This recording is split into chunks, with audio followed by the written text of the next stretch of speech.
September 25th, Monday. I want to give you an update on my 2003 Audi S8 D2 with the OM 606 3.0 diesel engine mounted on a Nissan 350Z 6-speed manual transmission. So yeah, car's still here. I think it's been 6 months since the last video. I was looking for an oil pan, which is really hard to find. They're expensive, they're not cheap. I found one in Europe. My sister went to visit, and yeah, she brought me one. Yeah, that's how the engine sits.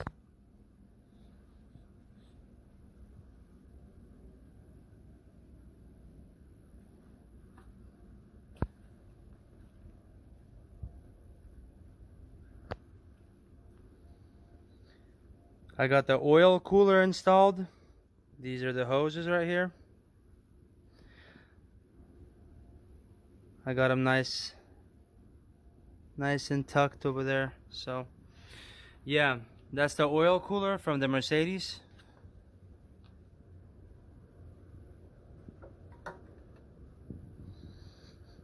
The Mercedes uses this bracket, which I had to chop off because I'm afraid the bumper is not gonna fit on. But yeah, I made my own little bracket right here, and yeah, pretty strong on there. So I'm gonna need that. Yeah, when I put the bumper on, I think there's a fog light here. I might have to remove that and let the air just cool it off. So yeah.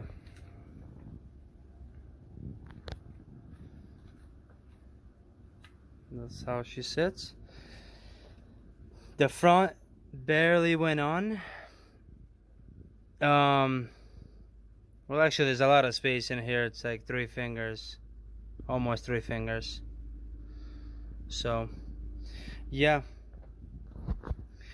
Engine mounts, I used Mercedes E300 1992. And I just drilled a hole in the Audi subframe.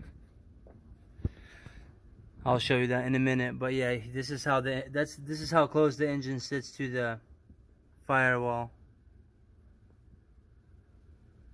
here, and I had to cut all of that out for the oil filter housing.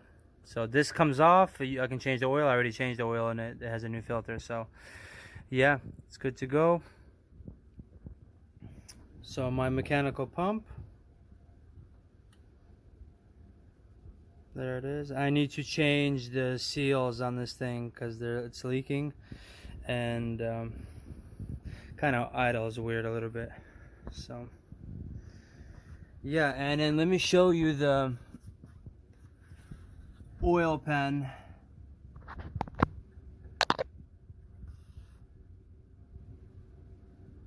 This is how it sits. That's the engine mount. Yeah, so this subframe is a little weird because it's almost flat over here, and on this side it's kind of different. I don't think they're the same when you look at them. This one goes up more, so I had to shim that airbag. I think you can see there's a washer right here. So that one has it, this one doesn't, but yeah. This is how it is. I had to chop the subframe right here. I had to cut into it for the oil pan to fit. So yeah, really close. But that's the only way to do it. This is the only way. This car has no room whatsoever. If anybody wants to do this, I do not recommend you doing this. The only reason why I did it is because I really like this D2 body, the Audi D2. So yeah, that's the only reason why I did it.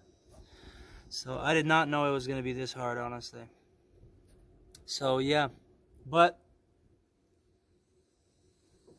yeah, I know this is maybe not the best way to do it. I mean, there's not any other way to do it, But when you look at it, the engine mounts, they really sit apart and right next to the frame of the car. So all the pressure is over here, so it should not be a problem. Also, because this car was all-wheel drive, when you remove the front axles, the wheels want to fall out. So this is what I did. I got the axles and I'm using the end piece on both sides. So, yeah, I'm using that on there, and now it's good. Yeah, this 2x4 is gonna come off. I'm gonna buy an engine mount from a Infiniti QX4 SUV or Nissan Pathfinder. They have a nice low profile transmission mount. And then I got this plate mounted on there. The Audi had bags in here, one there and then one on this side for the transmission, so I just used the same place. But yeah, here's the adapter plate, transmission, drive shaft is gonna have to go. I'm gonna buy the Nissan 350Z and take it to your shop so they can make me a custom drive shaft. I got a new slave cylinder, master cylinder, all of that. So yeah, there's the pump. Also, another thing about this car, like I said, no room whatsoever. This thing, I guess it's a crash bar, right? Aluminum, no room whatsoever for the fan, so I used this Mercedes fan, and that's how I did it. Just chop this thing out of there.